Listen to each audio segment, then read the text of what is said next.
Guys, the 2019 MLS season, Chapter 3, is finally here. Yeah, and there's been a lot of changes for the Five Stripes this offseason. Can Atlanta United defend their MLS Cup? We gonna break it down next. What's going on, Five Stripe fam? This is Tanner McLeod, this is Devin For Real, and I am AJ, and this is the 2019 Atlanta United MLS Preview Special. Before we get started, become a member of the Notification Squad on YouTube by hitting the bell next to the subscribe button. Or if you're on Facebook, hit that like and follow button. So guys, let's first preface that this is going to be more of a primer for the new Atlanta United fan, but we're going to go into a smaller dive for the hardcore fan as well. But before we get into all of that, let's get into who the competitors are for the defense of the MLS Cup for us. And I think that first person or that first club that's going to be New York Red Bulls. Of course, defending Supporters Shield, playoff foe, always a thorn in our side. Absolutely. They took that first match from us, which always stings. Mm-hmm. But they had some pretty massive losses. With the likes of Tyler Adams going to RB Leipzig on a free. Yes, it's because the whole Red Bulls system. That's just kind of foobar for them. Not the best, but of course though, Red Bulls. Yeah, they haven't really won an MLS Cup, so are they really a competitor for us? I think they are. I mean, they're consistently in the Supporters Shield. They've always been there. That's their trophy that they have, and they want to get that MLS Cup. They still have Bradley Wright Phillips. Right. They still have Kaku. They still have Aaron Long. They brought Aaron Long back on big money. Exactly. Yeah. So they still have a very strong team. Yes, it's unfortunate to lose a young guy like Tyler Adams, but they've been here so consistently over the years, even when they have lost players. I mean, they've lost Thierry Henry and kept going. Yeah. And even gotten better, some might say, which is crazy to think. Yeah, they changed their system after Exactly. And so they're always going to be competitive, and I think they're, again, going to be the biggest rival for Atlanta United this season. Mm-hmm. And it's for them, they've always had a next man up type of situation. And so if a Tyler Adams has left, it's a kind of it's a Euro talent now at this point, but they have someone else that can come in and probably do the job for them. It's just, it's gonna be very tough against them. It's plug and play. Yeah. And Armas has shown himself to be, if a not a competent manager, then somebody who at least was able to keep that team from falling apart when Jesse Marsch left. Mm-hmm. So obviously kept them from not just falling apart. They won supporters. Exactly. So he does something in that locker room for that squad. So until you knock them off, they are the defending Supporters Shield holder. Always the bridesmaid, never the bride. Yeah. Right. Indeed. But let's move on to DC United with, of course, Wayne Rooney and just pretty much dragging them from the depths of the lower part of the division into a playoff spot. And with that, they've added some pieces and also subtracted some pieces. Yeah, they've lost Emil Assad, so Atlanta United fans don't have to cry every time he touches the ball. Kelly Francis, we're looking at you. But, they've added Lucas Rodriguez. He's a player that Atlanta United fans may be familiar with because we had his rights kind of or something maybe. Yeah. But he's on loan this year with DC United because, as we know, they don't buy players for money.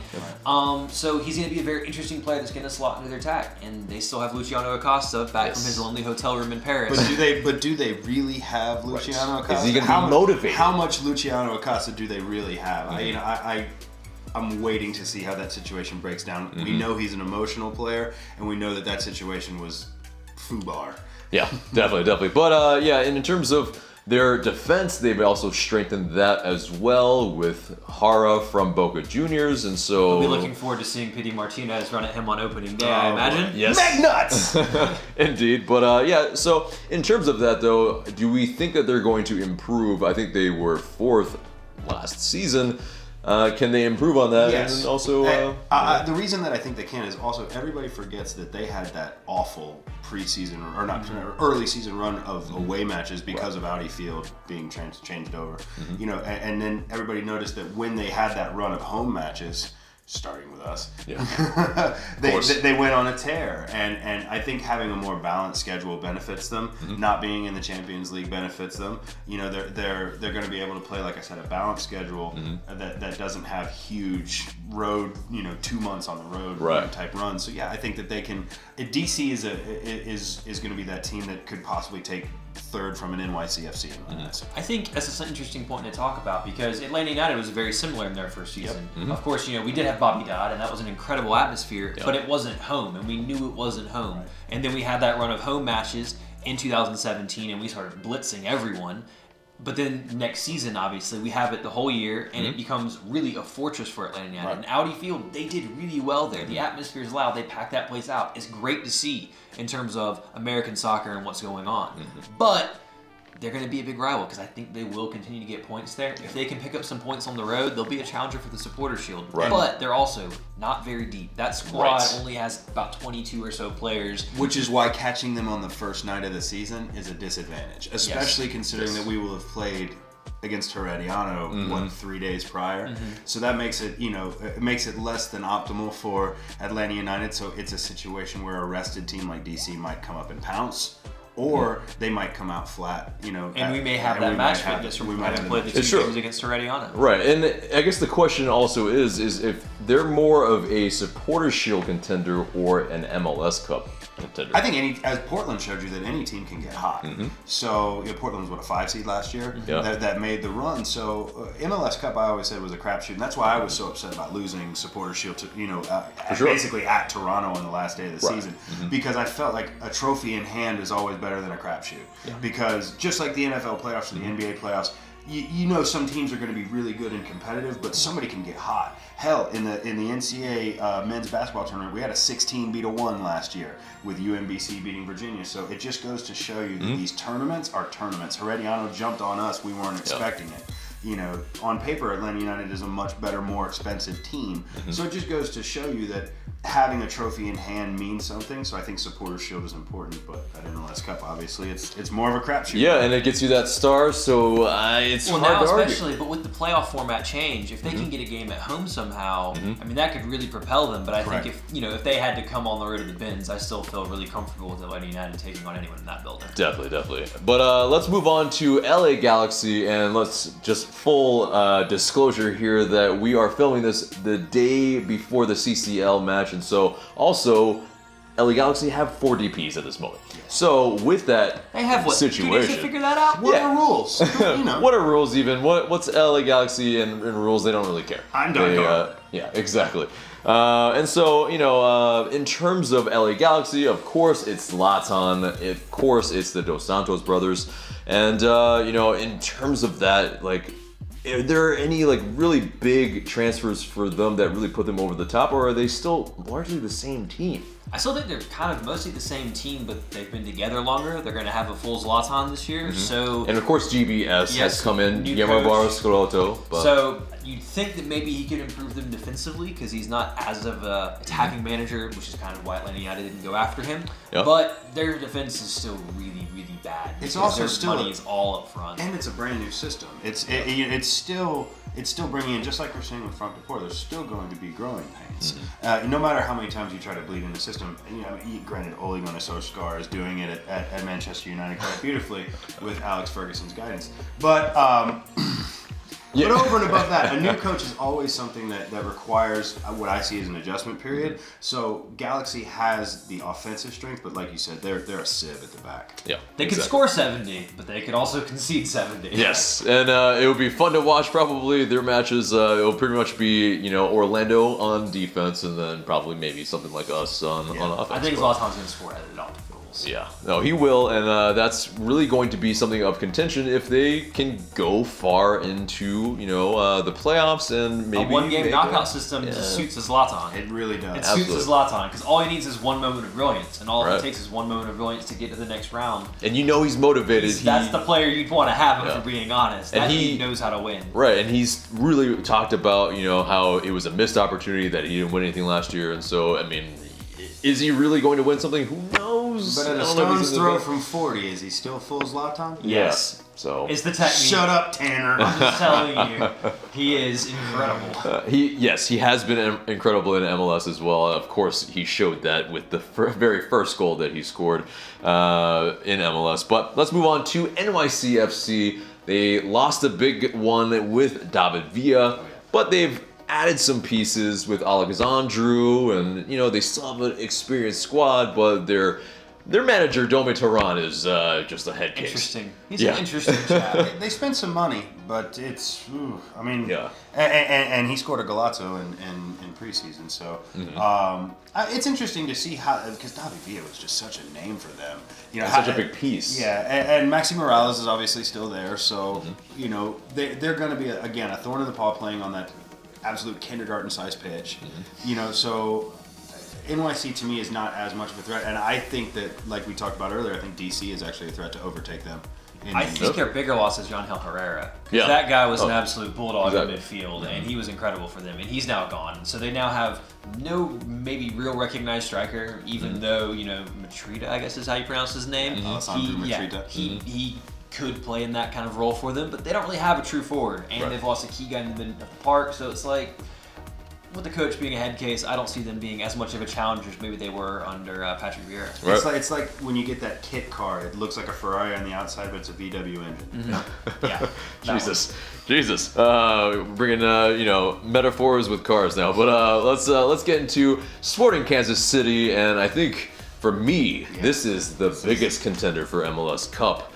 And they are so deep and so good that they don't even have a couple DPs. They could add considerably more. Yes. That's insane. They have a lot of money. And we have to say first, they did take a massive loss in losing Iko Parra. That's one of the top center backs in MLS, and you know, one of the best he's a defender of the year a couple of times, I believe, in the league. They still have Tim Malia. They still have, you know, they still have an amazing home field advantage with the blue wall. Yep. I think that, you know, Kansas City is a team to watch, and going there and getting points is going to be extremely difficult for any team in the MLS. Yeah.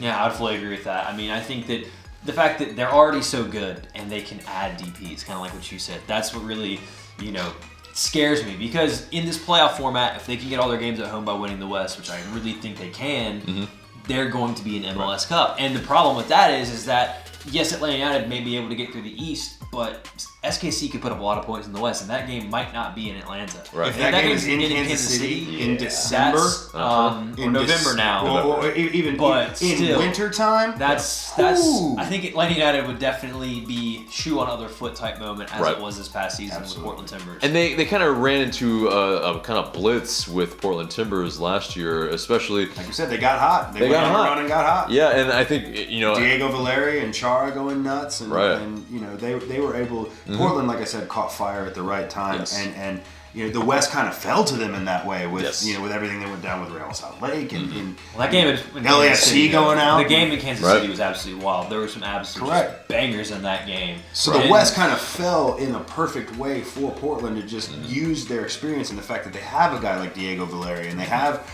that experience, and Antonella in goal was on fire for them until they came up against us. So that just goes to show you, MLS Cup is a crapshoot. Win the Supporter Shield. That's another piece of hardware that I would love to see us add to the trophy case. Right, indeed. Yeah, and of course there are like we've mentioned, LAFCs and you know, the Portland Timbers and Seattle Sounders of the world that probably could contend as well. But this episode would be almost an hour long if we went through all of them. But so those are our kind of the top contenders probably for MLS Cup. But check back with us during the season. We probably could do something like a power rankings, where we start at the bottom and we work our way all the way up to the top, where we know Atlanta United. We hope sits at, you know, pretty much at number one most days. Yeah, hopefully that is the case. We did that most of last year for sure, but it was 1-2 with New York Red Bulls, of course. But let's get onto Atlanta United and our 2019 MLS season. It's gonna be really contingent, I think, on that CCL match that's tomorrow. Again, we are filming this on the Wednesday before that Thursday. And so with that, let's kind of get into our transfers, our key transfers of the offseason.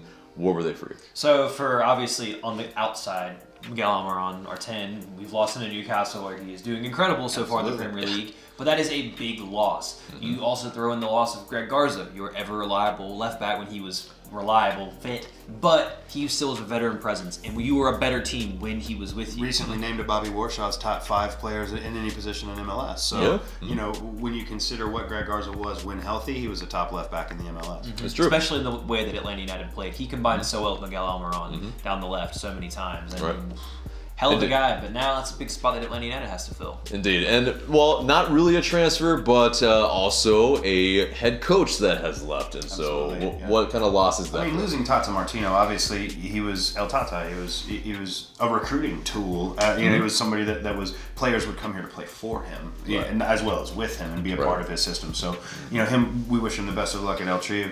Of course, not against the United States, Sure. but. It's a big loss, but when you can replace it with another world-class manager like a Frank de Boer, I hope that it's not that much of a culture change that it causes any dissension in the locker room, because it can. I mean, obviously, when you go from a South American coach to a European style and a European coach, there can be a change. I mean, players have to change up their routines and their rituals. So I hope that we can hit the ground running with Frank de Boer, but losing Tata Martino was always going to hurt. Right, definitely. But in terms of the key transfers in, of course, Pity Martinez, the 2018 South American Player of the Year. That's a huge one that we're all dying to see in terms of kind of tear up MLS if he can, which I think we can pretty much all agree that he probably will. But I'm hopeful. I'm definitely. Yeah. I'm interested to see if he assumes more of a 10 role, wearing the 10 shirt, or if he stays out on the wing, kind of like he did in the last match. So we have a very small sample size. Exactly. And so in terms of that, what kind of impact do you see Pity Martinez having? Goals. Yeah, I think he's going to be a player that contributes more on the goal-scoring side than Miguel Almiron. Not saying Miguel Almiron did not score goals. He did. But I think that Pity Martinez is a guy that he will more be able to unlock teams that sit deep, whereas Miguel Almiron was that transition player, gets into space, gets fully running, he's going to score his goals there. Pity Martinez is a guy that can nutmeg two people, do a Cruyff turn, and then bang one in the top bin. And From distance with his weak foot. So it's like, that's the kind of player he is. And the fact that he's in MLS is just incredible. I mean, he was a player that was looked at by teams in Spain, but he chose to come to Atlanta United, and this was full well knowing Tata Martino was leaving. He still wanted to come here. And if Miguel Almiron is a 13-goal, 11-assist player, Pity Martinez is probably more of a 18-8 kind of player. Yeah. I could definitely see, like we both said, Pity's gonna, score from free kicks. He's obviously, and I also believe he might be our penalty kick taker in some instances. He and Joseph probably, It can go back and forth, depending on who draws the foul. It's good when you have multiple penalty takers that are really good. I mean, don't forget, Barco's no slouch either. Oh, exactly. Yeah, no, he's. Anytime I've seen Barco, he's put him in, and I haven't seen him miss really. So knock on wood. Hopefully he doesn't. But some other key guys that we brought in. Your boy Breck Shea. Size. Breck Shea and Florentine Pogba for the defensive aspects that they bring. Pogba. And that's what I'm saying. Pogba. We were small in defense last year. Outside of Franco Escobar, and granted LGP is a big guy, but we were susceptible to balls in the air. We were susceptible to set pieces, as was shown against Herediano. We got scored on a set piece. So nothing against. We got scored on in every way by Herediano. Yeah. Nothing against a young player like a George Bello, who I hope continues to develop. But having somebody with the experience of Breck Shea, who's played in England, who's played all around MLS, who's played in CONCACAF for the United States men's national team, I think having him with his size, his pace, and his offensive ability from the wingback position is going to be nothing but positives. Yeah. Breck Shea hat trick coming in tomorrow. We can only 14-0 victory over Herediano. Let's do it. Let's make it happen. But I mean, you were saying we got a Pogba now. What does having a Pogba on the team mean for you? Well, lots of dancing in the locker room. You get lots of amazing dancing. hair. Yes, amazing hair. I think he rival Joseph Martinez. Probably a good locker room atmosphere guy because they make them. Just Pogba's in general. I'm obviously biased being a Paul Pogba fan, but in general they have fun in the locker room. Did have fun, but I think maybe he could liven it up even more. But he also gives you depth at the center back position. Yes, he hasn't played in a while, and he was playing in Turkey, but he has played a lot in Europe. He's played a lot in the Europa League. So it's like he's an experienced player. And you probably get some free marketing when his brother Paul comes as well. Let's talk about the Adala. Yeah, exactly. Paul Pogba with an Atlanta United shirt that says Pogba on the back of it. Not a bad thing. Exactly. And in the I won't feel bad about it. In the off season in May, we still play. You're more than welcome to come over and. Exactly. June. Manchester United will be playing late in May. We're going to turn this PSG thing around. All right. You just see. Or the FA Cup. Not a Premier League thing. All right, but let's get into the big head coach edition, and that's Frank de Boer. Yeah. We kind of spoke to it a little bit, but in terms of, he's a Dutch manager, like we've banged on about a lot, and what does he bring to Atlanta United? I mean, for him, the first thing people will think of, especially when he got hired, was his history and just championship pedigree. Yep, briefly on the Premier League, he had a bad spell at Crystal Palace, bad spell at Inter Milan, but before that, championship pedigree at Ajax. 4 consecutive Eredivisie championships, pulling out the names of Christian Eriksen and Jan Vertonghen and Daley Blind. There was a lot of talent that came through that Ajax system that developed under Frank de Boer. And they struggled for a while before he got there. They hadn't won a title in their longest drought, I believe, in their history. That was when Feyenoord and PSV exactly. and coming in to get those 4 titles in 6 years is good, but the other key is developing youth.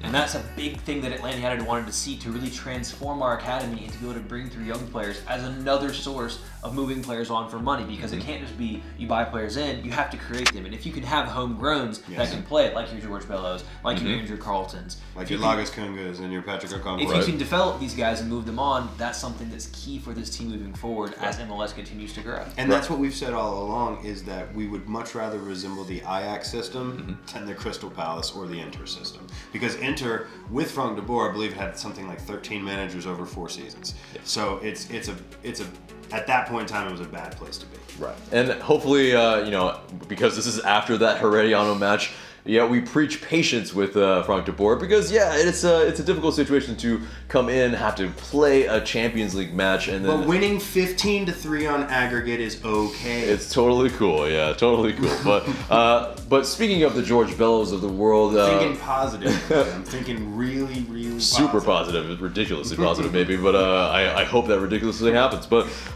let's get into the players to watch that are either a top talent or up and coming. Let's first go with an up and coming.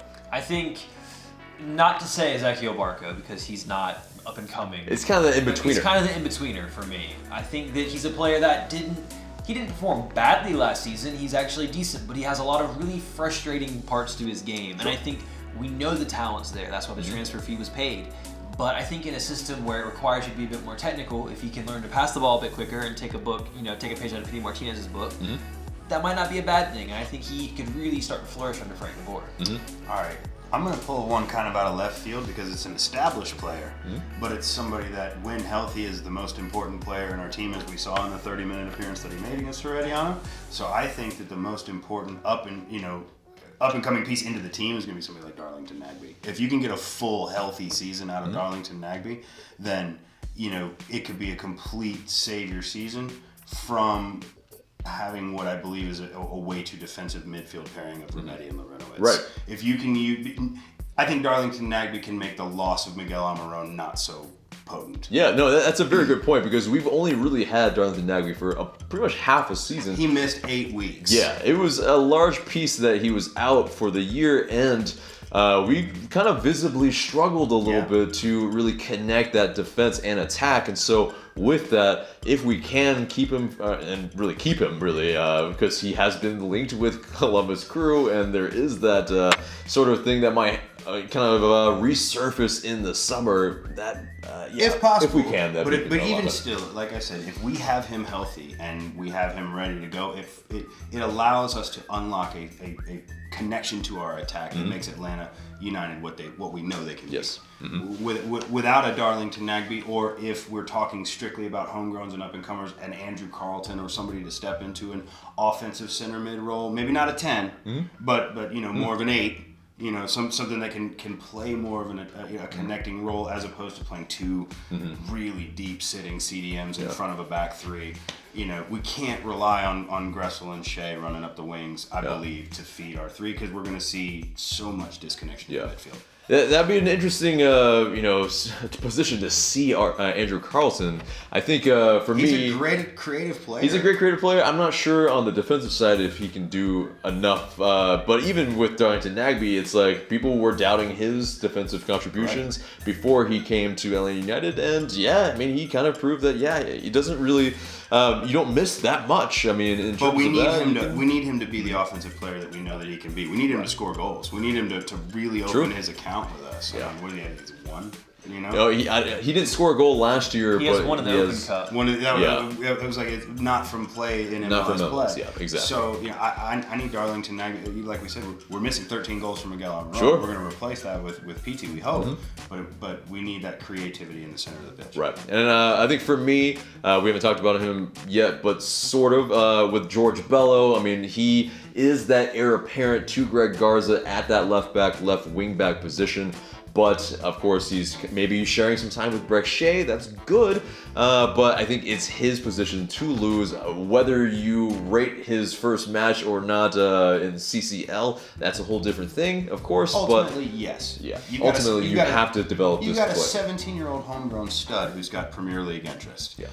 We're gonna have bumps in the road. You know, if we had players that went out and had one bad match and we cut them, we wouldn't be in business. That's not how this works. So I believe, like you said, George Bello is the heir apparent, but having Brek Shea with his wealth of experience and his natural athletic ability. I don't know if you guys have seen the videos of him in the offseason, but his sprints, his size, everything that he brings to the pitch, if he can keep his head, I think it's nothing but positives for Atlanta United. Agreed. But let's move on to the competitions that we should focus on. And of course, like we've said, CCL is that kind of shadow over our head. If we get through, then I think it should be our focus, right? At least in the beginning, because it's a tournament that really only runs through May. May. Yeah. So yes, it has the potential to really hurt you, like we saw with Toronto. Making a deep run, they pretty much said we're going to go for Champions Cup, and they made it to the final and lost.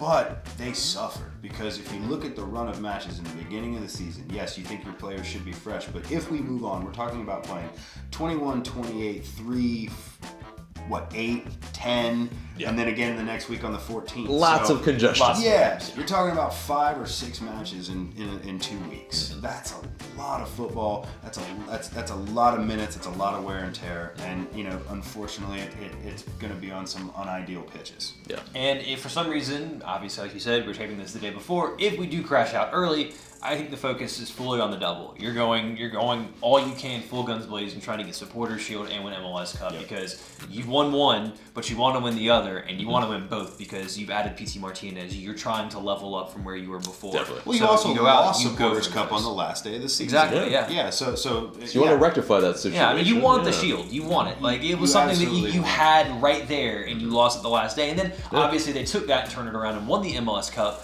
But now they want to become even better and take that next step. And that's what Atlanta kept talking about, is evolution, not revolution, building on, what we did before. Right. So let's see if Atlanta can do that. Now, when it comes to other competitions like Open Cup, that's where I would like to see a Carlton and an Okonkwo and a Kunga and maybe that everybody claims or everybody says clamors and says please play the kids. Well, we have the opportunity to play the kids in the Open Cup. We also have Campeones Cup against the champions of Liga MX. Whatever that really means, but yeah, why not win it while we're playing? Yeah, silverware. I want to take pictures and at the next kit reveal in front of every cup that we won. So if there's a trophy to be played for, I want it, and that's got to be the mentality of Atlanta United. If there's silverware to be won, we want it. Supporters Shield, CCL, MLS Cup, Championes Cup, your neighbor's backyard cup, Dixie Cup. It doesn't really matter. I want to win them all. Yeah, we want to fill that trophy cabinet. I had visited Barcelona and their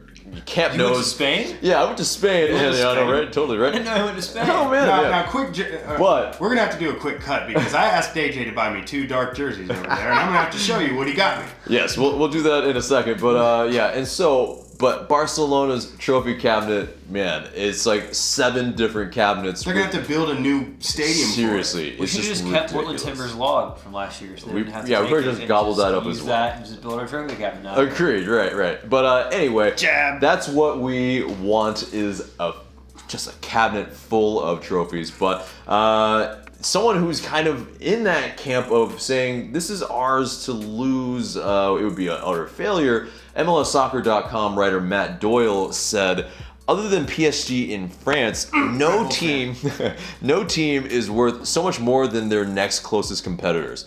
Given that built-in advantage, you could say that this year should be considered a failure if Atlanta aren't historically dominant. What do you guys think? A lot of expectations we dropped on our head. Yeah. I mean, come on, man, relax. Like you said, closet Red Bull fan. Closet Red Bull fan. How we just maybe not. But anyway, like, yes, it's new though. You saw the growing pains against Heredia on it. I think that we will eventually get better, but it might not be immediately this season.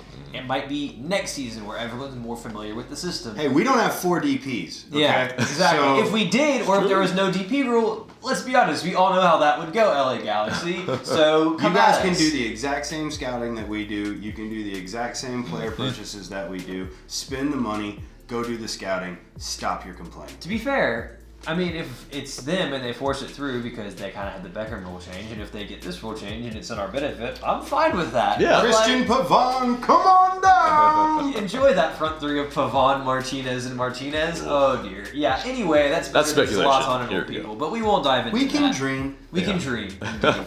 But yeah, let's get into the key games for us. In terms of what's that? Maybe 1 or 2 matches that you're really keeping an eye on this year. August 18th at Providence Park, Atlanta United versus Portland Timbers in an MLS Cup rematch. It's going to be late in the season, so both of the teams could be in rando positions, but just that passion between the two supporters groups. I know it's my birthday week, so I'm going to be going out there hopefully to catch the match.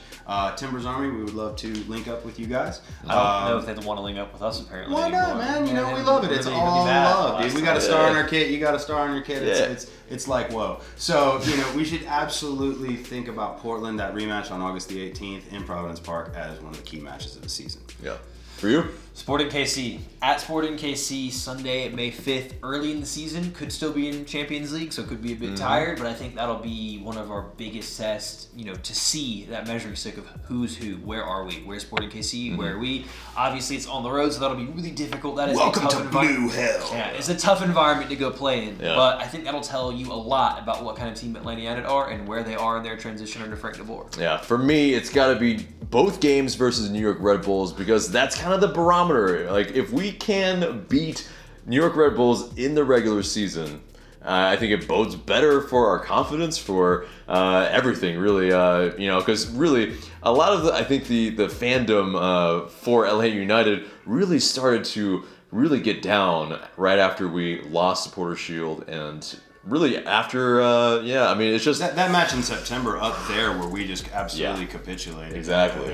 And looked bad. Yeah. There were some moments at the end of the season, Toronto being one of them, up in New Jersey being the other, that were just moments where we could have really seized the supporter shield, and we just didn't. We fell flat on our face. And So- that was, we even mentioned the team, coming out saying we just weren't up for it. How? Yeah, this is true. So, yeah, still won. hopefully We we still are up for these 2 matches and we just absolutely obliterate them and really just show out because we absolutely need that as a fan base, I think, to get one over on Red Bulls again. A regular season win against them would definitely be sweet, even though the playoff win was... Yes, indeed. But But, one time against them. yeah. That's the only time that mattered. Yep, that's really, that's enough, really. I could be okay with that if that's really what it is. But also a very interesting stat from 538 is that MLS Cup chances for LA United are at 16%. And that means we lead those odds in terms of the chance of winning MLS Cup. Secondary, 1 in 6. Yeah, 1 in 6. And secondary is New York Red Bulls, and then next to that is Sporting KC at 11%. So, that gets us to what our predictions are for Supporter Shield as well. What do you think? I'm going to go last. I want you guys to go first. All right. Okay. I think Sporting Kansas City for me. I think they're really good. I think they will do well in the West. I think they will have one of the best home atmospheres. I think they'll pretty much pick up every point they can at home, and they're really good on the road as well. I think that they're going to get Supporter Shield, which is what scares me because if Atlanta United want to win an MLS Cup, it might have to be played on the road. Yeah, very true. I think for me, unfortunately, it's Red Bulls again. I don't want this to happen, but I mean, it's Matt just... Doyle, are you in I this? know, right? But it's a very annoying. They pick up a lot of supporter shields, so I mean, I think they're not averse to winning them. It's a good shout if we are going through, and I have us going through with CCL, so that means we're in more competitions. It makes it harder for us to win supporter shield. More games, more challenges. I think it's an obvious choice. Minnesota United is Definitely. No. Yeah, Darwin, man. Yeah. No. Or let You couldn't. Don't even curse that. You couldn't even finish that one. No. Could you imagine? No, I can't. No. So let's recompose ourselves.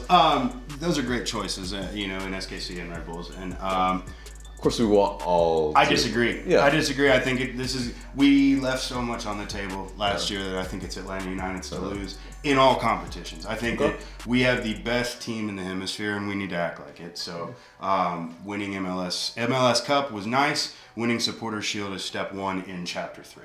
Okay, I dig it. But our next one then is the Golden Boot winner. Who do you predict? I'm gonna go back to you. I mean, it's hard for me to say that I don't think there's going to be a drop-off for him because there's another goal scorer in the squad. Yep. But Venezuelan Viper is hard to go against. He scored, he broke the MLS record for goals scored in a season. He's scored, 50 in 2 seasons? I mean, I think it's hard to bet against Joseph Martinez. Okay, what about you? I'm going to go Zlatan Ibrahimovic. I think he scored a lot and not a full season, had some injury issues as well. If he can stay healthy, he's going to be their primary goal scorer. He's already said he's coming for it. He's coming for it. Like, that's his attitude. You know that he is going to be scoring as many goals as he possibly can will himself to score. And having Zlatan in the Benz against Joseph that on would prime be time, incredible. That would be an a incredible fun game. match. But I think it goes to kind of what you said as well. I think PT Martinez is going to score more goals. Joseph might have himself a few more assists. I still think he'll score in the mid-20s or so, which is still a very good season. Right. And I still think Julian Gress was going to score some So goals. I still think that he's going to do well, and we're going to love him, and I still think all around he's going to be your best striker in MLS. But Zlatan is going to be the guy that wills that team forward. And as far as Zlatan goes, is as far as LA Galaxy go. And I think that he's going to take them as far as he can. Yeah, that's fair. I have to go with Joseph. I mean, it's really tough to go against him at this point. I mean, he's just prolific. I mean, he knows how to score a goal in so many different ways. I mean, through a through ball, through a header, left foot, right foot. I mean, Bendick face. from a cross, I mean, he's got it. And with that, I mean, yes, the PT thing, he's gonna take a little bit of goals away from him, but PT scoring or shooting from distance a lot more also will bring out the poaching mentality in Joseph as well, I think, and so he may get a few more from that. The question is going to be who takes the PKs, who takes the pens, who takes the pens, and who takes the free kicks. Now, granted, Joseph's usually set up, like you said, to poach free kicks, but I do think, like you said, PT or Barco or Joseph, those aren't bad choices to have from the spot. I think we'll definitely feel better if for some reason we find ourselves in a penalty shootout as opposed to year one where it was like, who's taking a penalty? And this time it's like, guy who won Libertadores, guy who won the Copa Sudamericana on his penalties, and then Joseph Martinez who doesn't care and will score past whoever's in the goal. Right. So that's pretty good to have 3 guys like that can take pens. Agreed. So now it's the big one. We got to tell you who we think is going to win it all. Exactly. So MLS Cup winner for 2019. Let's go with you first, Tanner. Atlanta. Okay. Another star going right next to the. Love it. That you get the point. Yeah. There's gonna be a lot. Devin. Fernando Calvo said, "Put some respect." No, I'm just kidding. I can't even do that. No, I want another star on the kid. It's Atlanta. Absolutely, 5 stripes. Yeah, I think it's 3 of 3. Yeah. Getting it'd be if you have to move that star, I mean, keep shifting. I'd be okay. Just have to wrap it around the crest. Stack them up. Totally. No, don't get silly. I want the Real Madrid 10. Exactly. That's what I want. Exactly. I want La Decima. True. So we've kind of pretty much gone through what we've predicted for the season, but we want to know what you guys think. Absolutely, guys. Please hit us up in the comments below to give us your predictions, any comments in general, and let us know what you guys think. We greatly look forward to seeing what you guys have to say. I've got a couple of questions. Who scores more, Zlatan or Joseph? That's the big one. Leave a comment below if you're Team Joseph or if you're Team Zlatan. Indeed. But so guys, that's it for our preview of Chapter 3, Atlanta United's 2019 MLS season.